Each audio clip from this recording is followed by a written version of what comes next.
বন্ধুরা আমার, তরুণ যুবকেরা আমার, হে আমার মুরব্বিয়ানেরা, হে যুবকেরা শুনে রেখে দেন, তুরস্কের বিখ্যাত সুলতান নাম হলো সুলতান মুরাদ। হে তরুণ যুবকেরা, হে আমার মুরব্বিয়ানেরা, রাতের অন্ধকারে মাঝে মাঝে ছদ্মবেশে ধারণ করে এলাকায় এলাকায় তার রাজত্বে ঘুরে ঘুরে বেড়াতেন। দেখে আমার দেশের মধ্যে আমার রাজত্বে কে কোন অবস্থায় আছেন, এটা হযরতে ওমর ফারুক রাদিয়াল্লাহু তাআলা আনহু তিনিও করতেন। ভাই আমার, বড় বড় বাদশারা মাঝে মাঝে কাজটা করতেন, ছদ্মবেশে বাইরে বেরোতেন। ওসমানিয়া সুলতান, ভাই আমার সুলতান ওসমানও মাঝে মাঝে বেরোতেন। এরকম অনেক সুলতানরা ভাই আমার তারা মাঝে মাঝে বেরোতেন। সুলতান বাবা কি আমার সুলতান মুরাদ, তিনি মাঝে মাঝে বেরিয়ে যেতেন তার সেক্রেটারিকে সঙ্গে নিয়ে ভাই আমার ছদ্মবেশে বাইরে বেরোতেন। রাতের অন্ধকারে ঘড়িতে বাজে তা প্রায় নিশীথ রাত হয়ে গিয়েছে। গভীর রাত্রিতে দেখেন রাস্তায় একটা ডেড বডি মরে পড়ে আছে। একজন মানুষ মারা গিয়েছে রাতের বেলা, রাস্তায় মারা গেছে বাবা, রাস্তায় মৃত অবস্থায় ডেড বডিটা পড়ে আছে। হে তরুণ যুবকেরা, যত মানুষ তার পাশ দিয়ে গেছেন কেউ আর দাঁড়ায় না, কেউ তার দিকে তাকায় না, কেউ তার জন্য অপেক্ষা করে না, তাকে তার ডেড বডিটাকে তুলে নিয়ে যাওয়ার ব্যবস্থা করে না। সুলতান মুরাদ সেই জায়গায় দাঁড়িয়ে যান, ওই মৃত ডেড বডিটার পাশে গিয়ে অপেক্ষা করেন, ওয়েট করেন। ইসলামে বলা হয়েছে যদি কেউ অসুস্থ থাকে তুমি তার সুস্থতার চেষ্টা করো, সুস্থতা করতে না পারলে অন্তত তার অসুখ বিসুখের খোঁজ খবরটাও নাও। জোরে বলুন সুবহানাল্লাহ।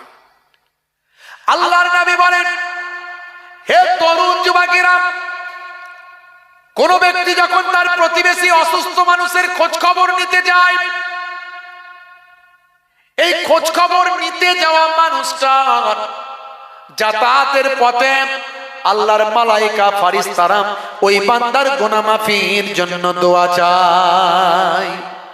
আল্লাহর নবী বলেন, হাক্কুল মুসলিমে আলাল মুসলিমে খামস, রাদ্দুস সালাম ওয়া ইয়াদাতিল মারিজ ওয়া ইত্তিবাইল জানাইজ ওয়া ইজাবাতুদ দাওয়াত ওয়া তাসমিয়াতিল আতিস। বন্ধুরা আমার, যদি কেউ মারা যায় এই মৃত ব্যক্তির জানাজায় গিয়ে হাজির হও। অন্য হাদিসের ভিতরে এসেছে যে ব্যক্তি জানাজায় গিয়ে হাজির হবে উহুদ পাহাড় পরিমাণ আল্লাহ সব তার নামাজ আমলে লিপিবদ্ধ করে দেয়। জানাজায় শরীক হওয়া এটা হলো ফরজে কিফায়া। কিছু মানুষ যদি এলাকা থেকে হাজির হয় আর কারো গুনাহ হবে না, আর যদি সবাই বয়কট করে কেউ যাবে না তার জানাজায়, সবাইয়ের গুনাহ হবে। আর কিছু মানুষ যদি জানাজায় অংশগ্রহণ করে কারো গুনাহ হবে না, মানে সবাই বেঁচে গেল, যারা যায়নি তারাও বেঁচে গেল। এটা হচ্ছে ফরজে কিফায়া।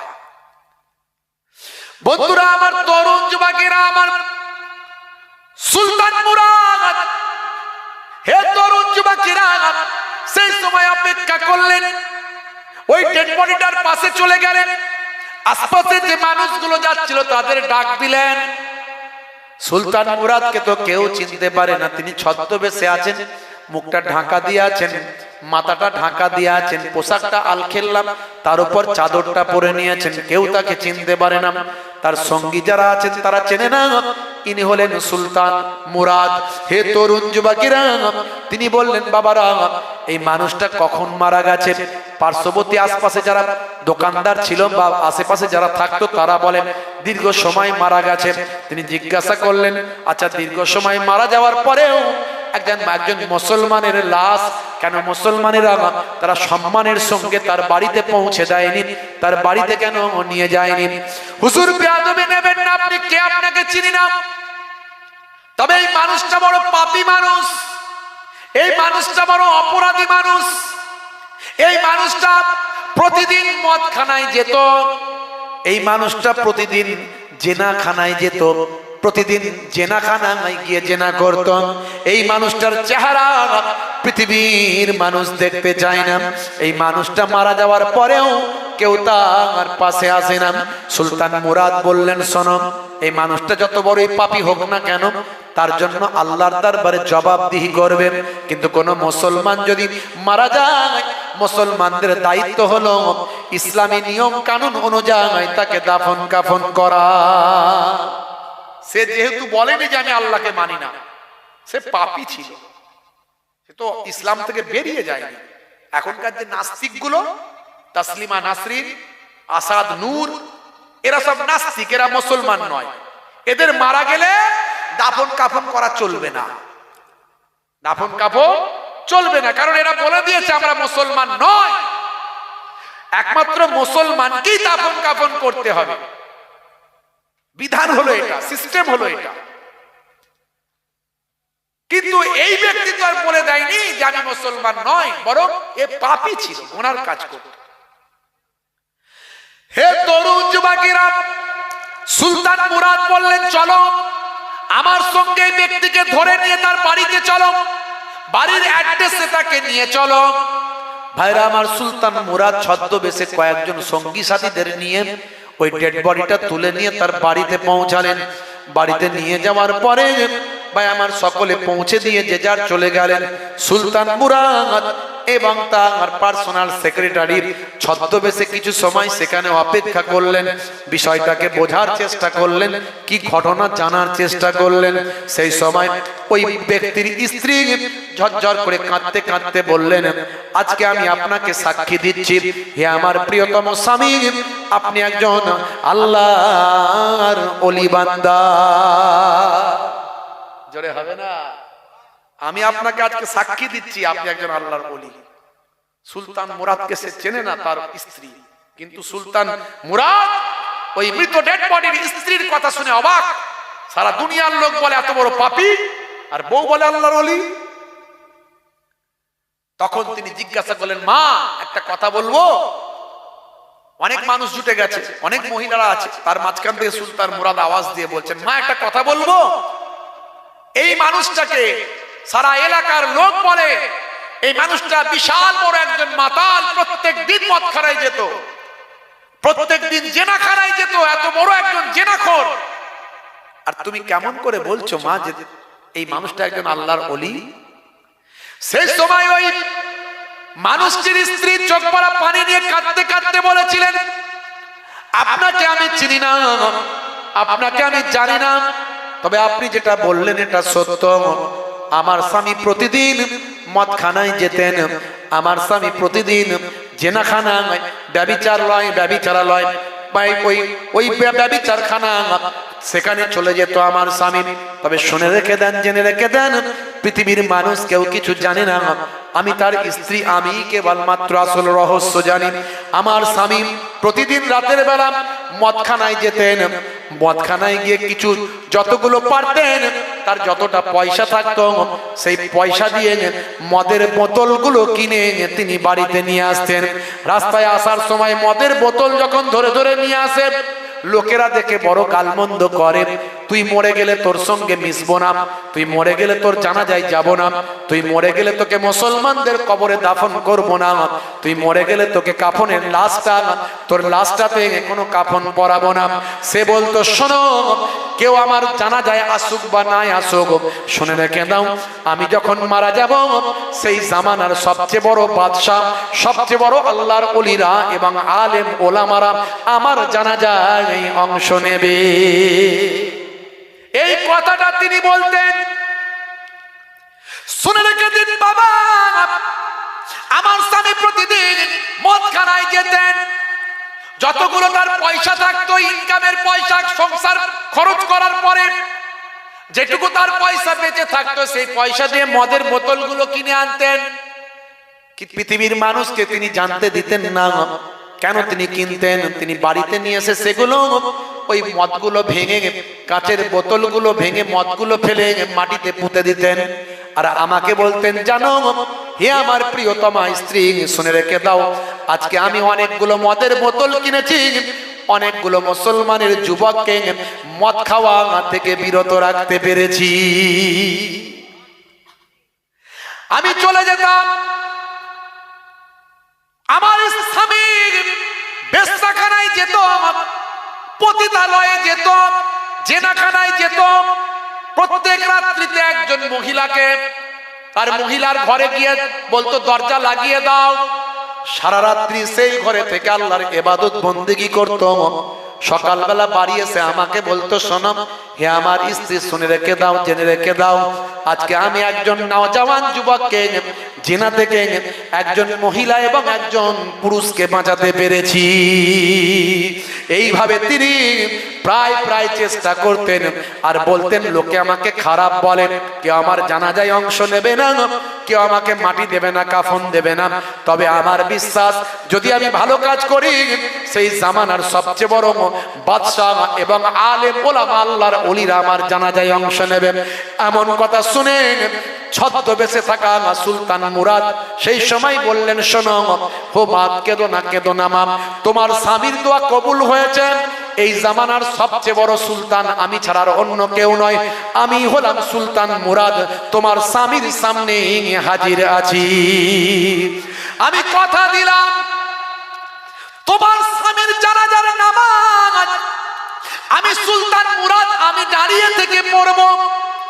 আর এই জামানার যত আলেম ওলামা আল্লাহওয়ালা মানুষদের খবর দেব, তোমার স্বামীর শেষ ইচ্ছাটা পূরণ হবে, তোমার স্বামীর জানাজায় আল্লাহওয়ালা নেক মানুষদের আগমন ঘটবে। ভাইরা আমার, তরুণ যুবকেরা আমার, আপনি নামাজ পড়ছেন, ভাবছেন আমি বিরাট বড় আল্লাহর ওলি হয়ে গেছি। কত নামাজি দেখবেন, কত দাঁড়িওয়ালা হাজি সাহেব দেখছেন না, হজের ব্যবসা করছিল 50,000 টাকা করে নিয়ে, কয়েক কোটি টাকা নিয়ে, নাম বলা দরকার, আমি ওটা বলেন কি বলছে কাজ করবেন না বাবা, 50,000 টাকা করে নিয়ে কোটি টাকা নিয়ে হাওয়া।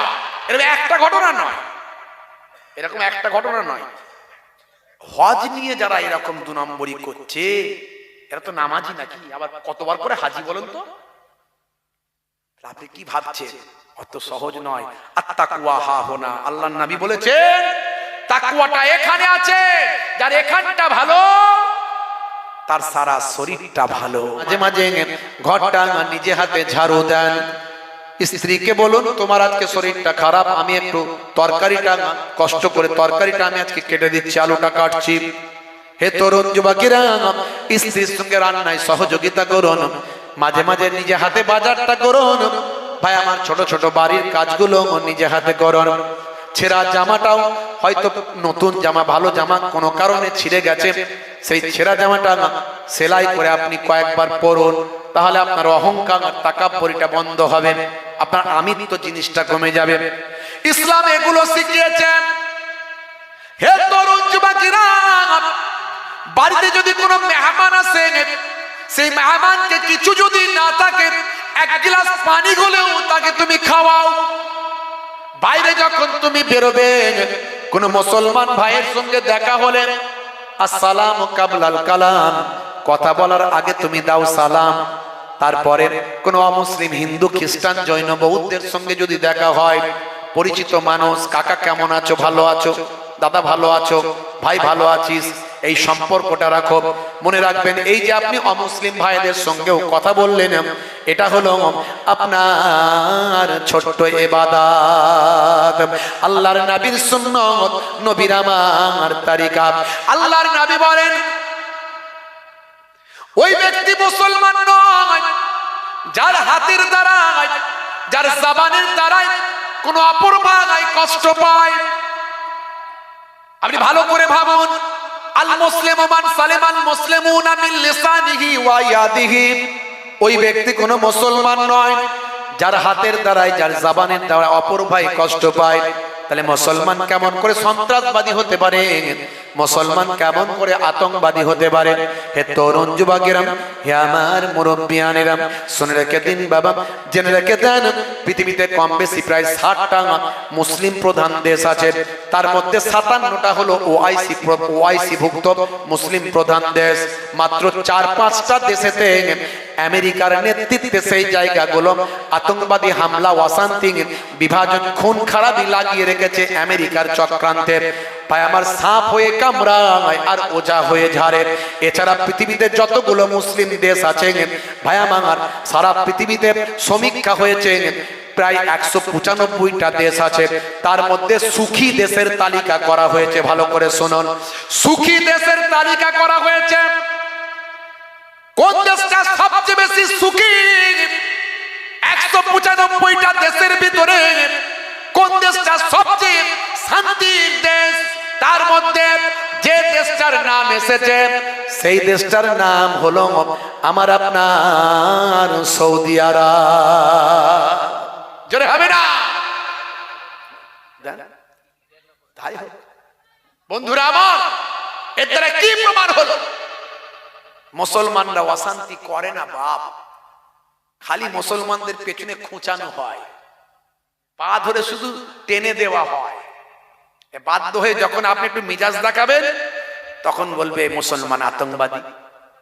কোনো অন্যায় যদি কোনো মুসলমান করে তার নাম আতঙ্কবাদী, আর মুসলমান ছাড়া অন্যরা করলে বলে মাথার ডিফেক্ট, অপরাধী। এরা করলে আতঙ্কবাদী, ওরা করলে অপরাধী। এগুলো আমাদের বুঝতে হবে, বোঝাতে হবে, না হলে একদিন মহা বিপদে পড়ব।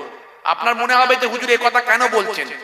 আমি কোনো ধর্মের বর্ণের বিরুদ্ধে নয়, সবাইকে আমি সম্মান করি, কিন্তু পিছিয়ে পড়া সমাজকে আমাদের বুঝতে হবে, আমাদের জাগতে হবে, ঘুমালে চলবে না। অন্যায়ের বিরুদ্ধে গণতান্ত্রিক পদ্ধতিতে সংবিধানকে মান্যতা দিয়ে প্রতিবাদ করতে হবে। আপনারা প্রত্যেকে এক একজন মিডিয়া, প্রত্যেকের কাছে মোবাইল আছে, সেই মোবাইলের মাধ্যমে আপনাকে সঠিক তথ্যটা মানুষের কাছে দিতে হবে, জানাতে হবে। ভাইরা আমার, ইসলাম শান্তির কথা বলেছে, আজকে ইসলাম নিয়ে গালাগালি করছে তারা, এক শ্রেণীর মানুষ।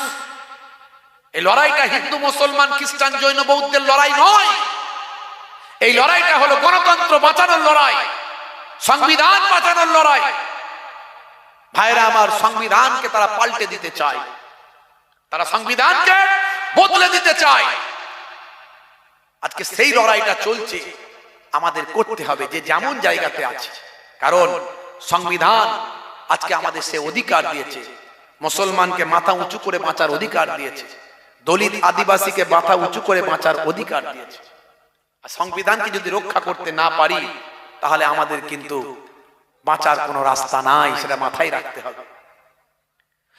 হে তরুণ যুবকেরা, হে আমার বন্ধুরা, শুনে রেখে দিন বাবা, আল্লাহ বলছেন বান্দারে, হে দুনিয়ার মানুষ শুনে রেখে দাও, আমি তোমাদের এত নিয়ামত দিলাম, তোমাদেরকে আমি আল্লাহ এত কিছু দান করলাম, তোমাদেরকে আমি আল্লাহ সব কিছু নিয়ামত দিলাম। হে দুনিয়ার মানুষ শুনে রেখে দাও, আকাশকে তোমাদের জন্য ছাদ বানালাম, আর জমিনকে তোমাদের জন্য বিছানা বানিয়ে দিলাম। তোমাদের জন্য আমি আল্লাহ রুজি রুটির ব্যবস্থা করলাম।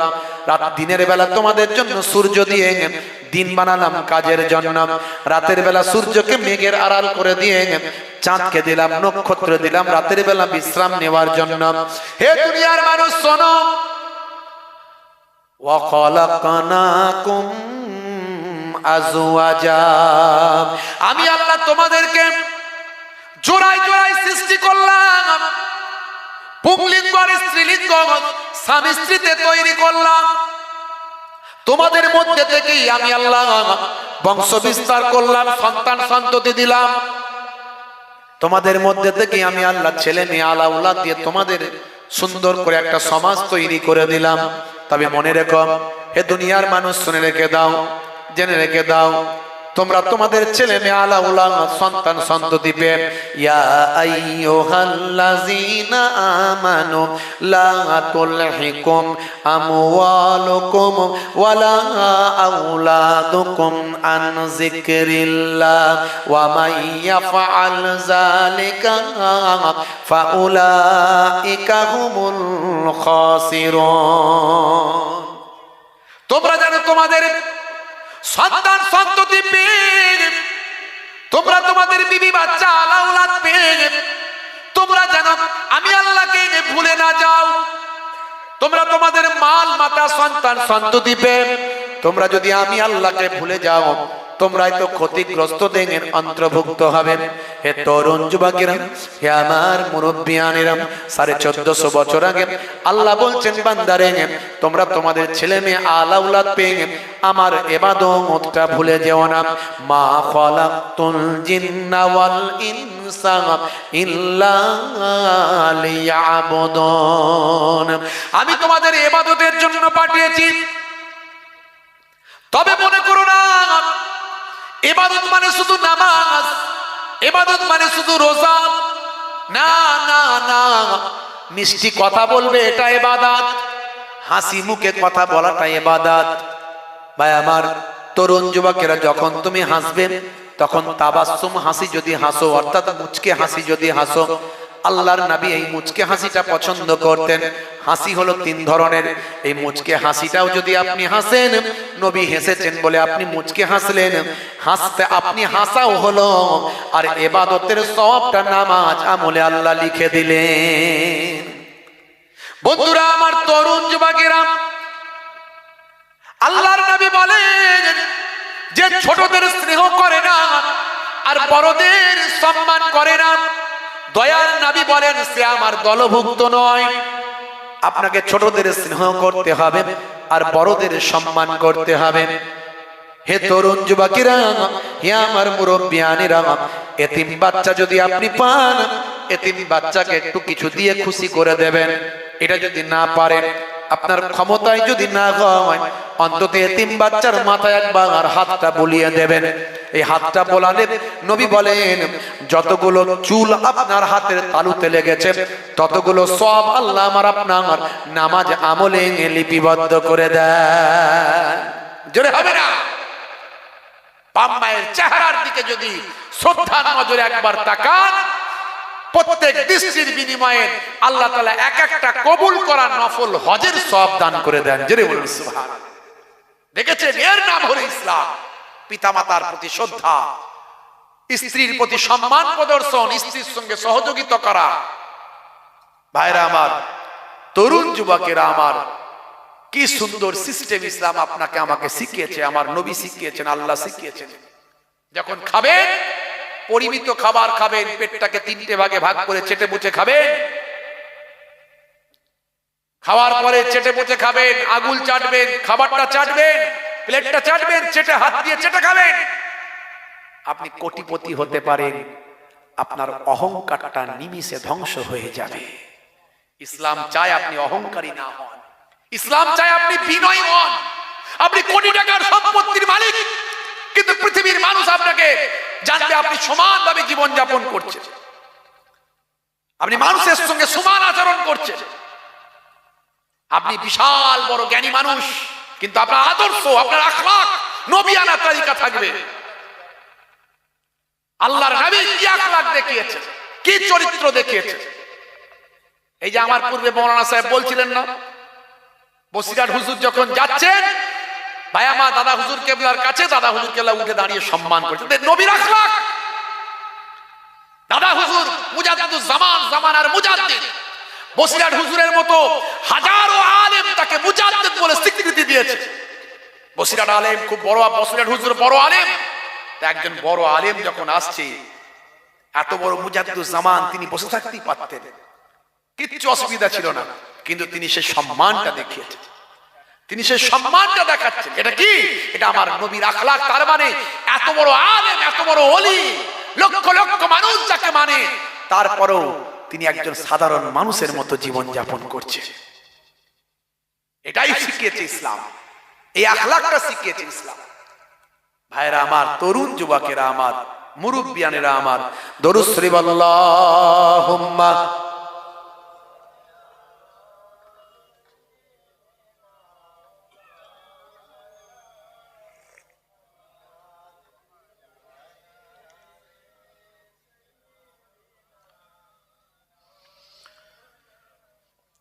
হাজারো ব্যথা বেদনার পরে ফিরে আসুনি তুমি আপন ঘরে, দিনের আলো তুমি ছড়িয়ে দিতে চলে গেলে মদিনায় মক্কা ছেড়ে। হে রাসূল তোমাকে ভুলি আমি কেমন করে হে রাসূল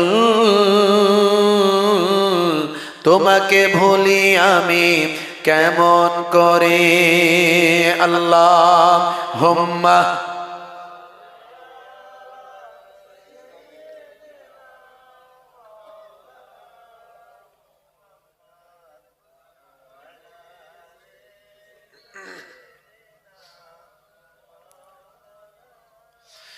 খেনা কে দিন প্রচারের কাজে নিজেকে দিয়েছ বিলিয়ে তাইফের কাফেরেরা চিনল নাই আলো দুষ্ট ছেলেদের পিছু দিল লেলিয়ে খেনা কে দিন প্রচারের কাজে নিজেকে দিয়েছ বিলিয়ে তাইফের কাফেরেরা চিনল নাই আলো দুষ্ট ছেলেদের পিছু দিল লেলিয়ে পাথরের আঘাতে ক্ষত বিক্ষত হয়ে সারা শরীর থেকে রক্ত ঝরে হে রাসূল তোমাকে ভুলি আমি কেমন করে হে রাসূল তোমাকে ভুলি আমি কেমন করে আল্লাহুম্মা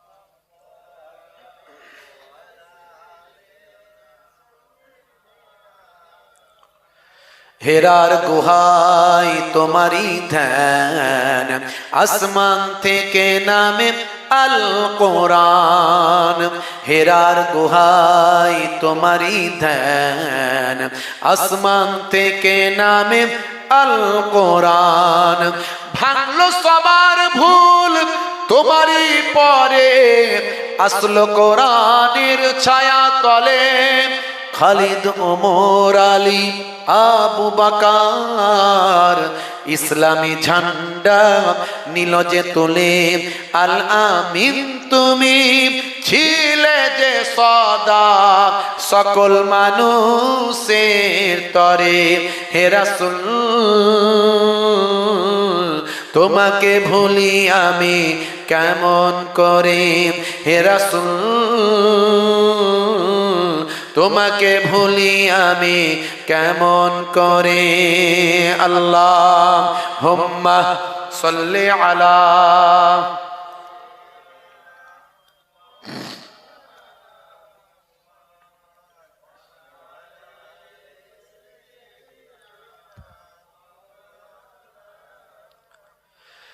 হে তরুণ যুবকেরা হে আমার বন্ধুরা শুনে রেখে দিন বাবা জেনে রেখে দেন হে মুসলমান একটু লক্ষ্য করুন আল্লাহ বললেন বান্দা তাহলে এত কিছু নিয়ামত দিলাম সব কিছু তোমার জন্যই আমি আল্লাহ সৃষ্টি করলাম তোমাকে সুন্দর করলাম লাকাদ খালাকনাল ইনসানা ফি আহসানি তাকবীম পৃথিবীতে যত প্রাণী আছে সবচেয়ে বেশি আল্লাহ বলেন হে মানুষ আমি তোমাকে সুন্দর করলাম সারা পৃথিবীতে যত প্রাণী আছে সবচেয়ে বেশি বুদ্ধিমান আমি আল্লাহ তোমাকে করলাম লাকাদ কাররামনা বানি আদম আমি আদমের আওলাদকে উচ্চ মর্যাদা সম্মান দান করলাম এত কিছু দিয়ে আল্লাহ বললেন বান্দা তোমার কাছ থেকে একটা জিনিস চেয়েছি সেটা হলো আমার তুমি ইবাদত করো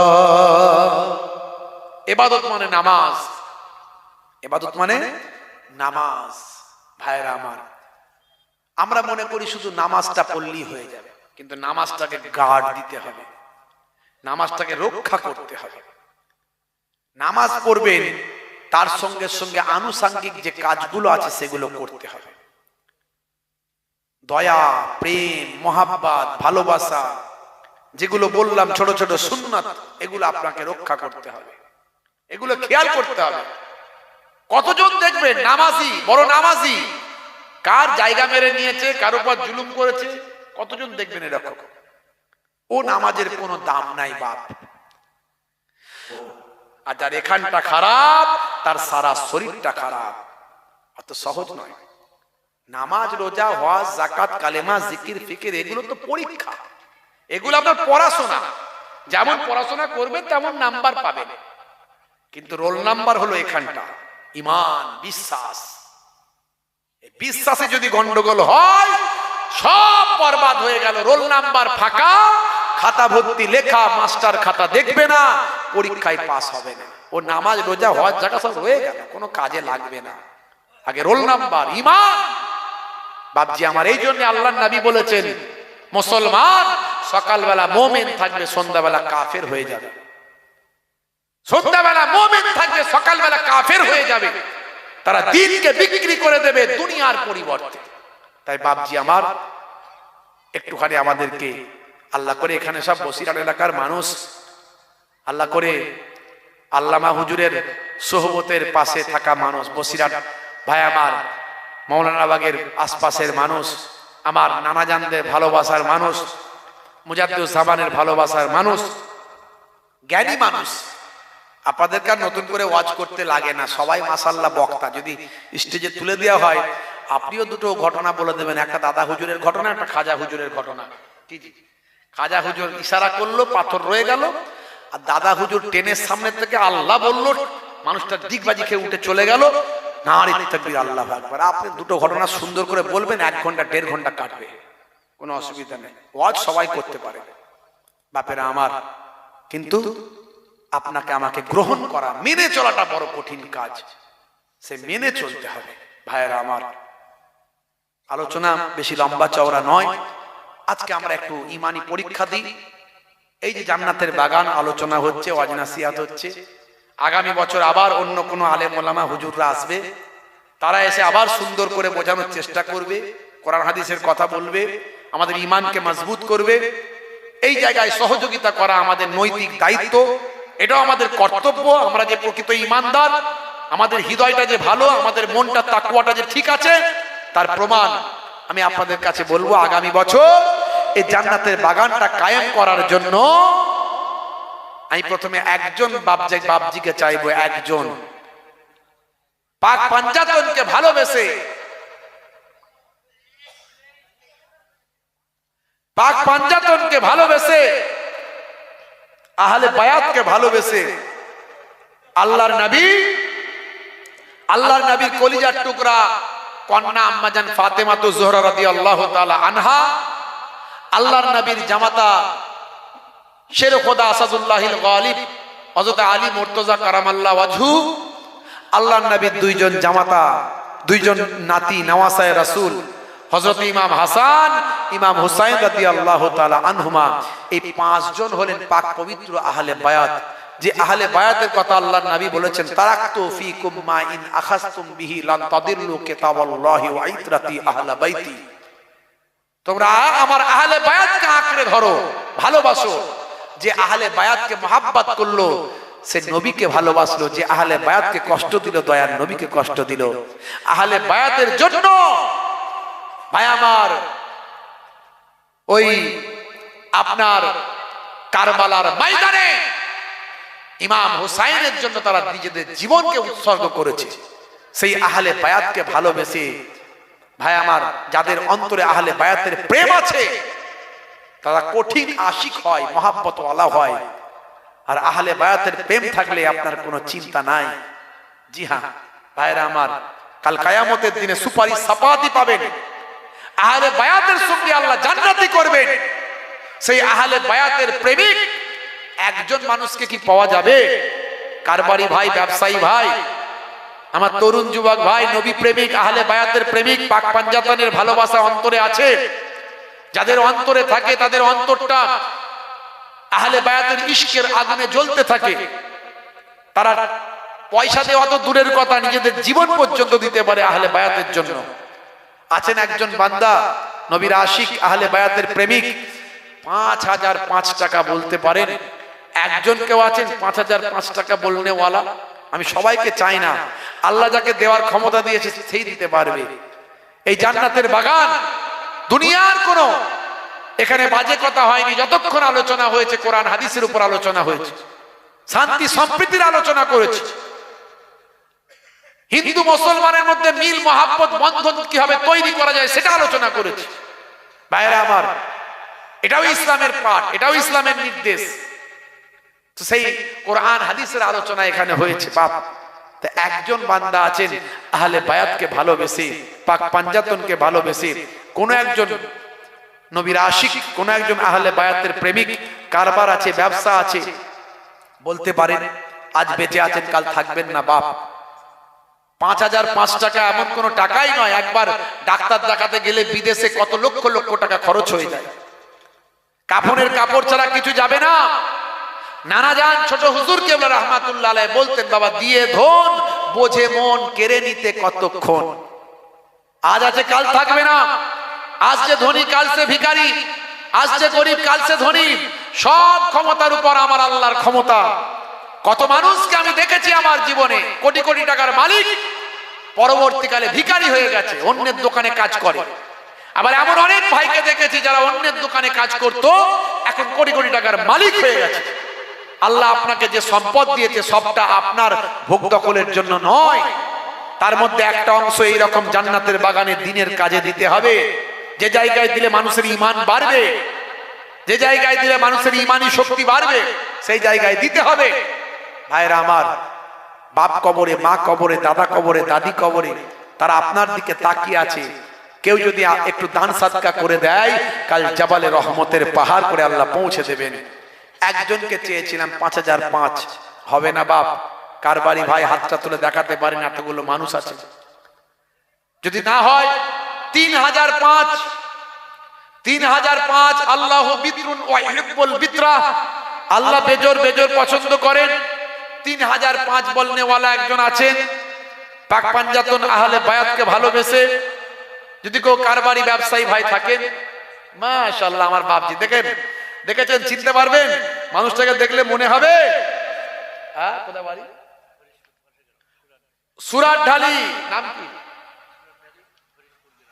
নাম বলবেন না। সুরাট ঢালিতে বাড়ি আমার বাপজি,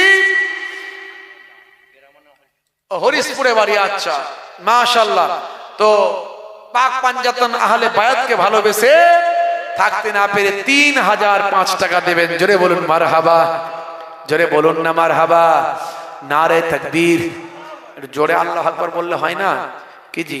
এই মিছিলের সময় তো সব মিছিলে বেরোয়, লড়তে হবে লড়তে হবে, তো একটু আল্লাহর নামে স্লোগান জোরে দেওয়া যায় না? নারে তাকবীর। সবাই মিলে আল্লাহু আকবার বললে সব আছে না নাই বাবা? কি জি? এটা বাপ চোদ্দ পর্যন্ত নানা স্লোগান নয়, আল্লাহ স্লোগান। নারে তাকবীর। দোয়া চাই আল্লাহুম্মা আমিন। আমার রব, আপনার একজন আশিক, আপনার একজন গোলাম, আপনার নবীর প্রেমিক, আহলে বায়াতের প্রেমিক, আহলে বায়াতের ভক্ত, ভালোবাসার মানুষ।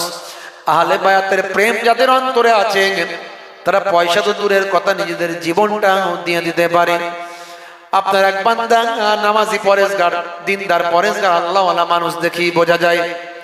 আমার এক বাপজি 3005 টাকা ওয়াদা করলো আহলে বায়াতকে ভালোবেসে, পাক পাঞ্জাতনকে ভালোবেসে। আমার আল্লাহ, এই গভীর রাত্রিতে দুনিয়ার অফিস বন্ধ, আপনার অফিসটা খোলা, ফিরিয়ে দেবেন না, ঘুরিয়ে দেবেন না। মাবুদ, দানকে কবুল করে নিন, দো জানে দিন, হায়াত কিসমত দারাজ করে দিন, শরীরকে সুস্থ রেখে দিন। যে নিয়ত করে দান করেছে, নিয়তকে কবুল করুন। আপনার নবী বলেছেন, বুখারী শরীফের প্রথম হাদিস, ইন্নামাল আমালু বিন্নিয়াত, নিয়তের উপর আমল হয়। যে যা নিয়ত করে দান করবে, নিয়তটা তার কবুল হয়। ফিসাবিলিল্লাহ দিলে কমবে না। আপনি কোরআন মাজিদে বলেছেন, মান জাআ বিল হাসানাতি ফালাহু আসরু আমসালিহা, বান্দা এক দিবি, আমি আল্লাহ তোকে 10 দেব। আপনার কোরআন মিথ্যা নয়, কোরআন সত্য, কোরআনের ওয়াদা সত্য। একের বদলে আপনি 10 দেবেন বলেছেন। হাদিসে কুদসির মধ্যে আপনি বলেছেন, বান্দার একের বদলে 100 700 বেহিসাব মালে মালামাল করে দেব। আয় আমার আল্লাহ, যে নিয়ত করে দান করেছে, নিয়তকে কবুল করুন। বাপকুল, মাকুল, শ্বশুরকুল, শাশুড়ি করে সবখানা পৌঁছে দিন। হায়াতে তাইয়্যিবা দান করে দিন, মালে সম্পদে বরকত দিন। মাবুদ আল্লাহ, কার পকেটে কত টাকা, কার এটিএমে কত, কার ব্যাংকে কত আমি জানি না। আপনি জানেন, আপনি চাইলে ভেলোর পাঠাতে পারেন, চেন্নাই পাঠাতে পারেন, ম্যাড্রাস পাঠাতে পারেন, লক্ষ লক্ষ টাকা খরচ করাতে পারেন। আবার আপনি চাইলে সামান্য র্যান্টাক জিনটা কোয়াক ডাক্তারে সুস্থ রাখতে পারেন। আমার বাপজি 3005 টাকা ওয়াদা করেছেন, মাবুদ আহলে বায়াতের আশিক বানিয়ে দেন, আহলে বায়াতের ইশক আর মোহাব্বত বাড়িয়ে দেন। কাল কিয়ামতের দিনে আহলে বায়াতের সুপারিশ সাফাত নসিব করে দেন, আর আহলে বায়াতের সঙ্গী সেদিন জান্নাতি করে দেবেন। মাবুদ আল্লাহ কাজে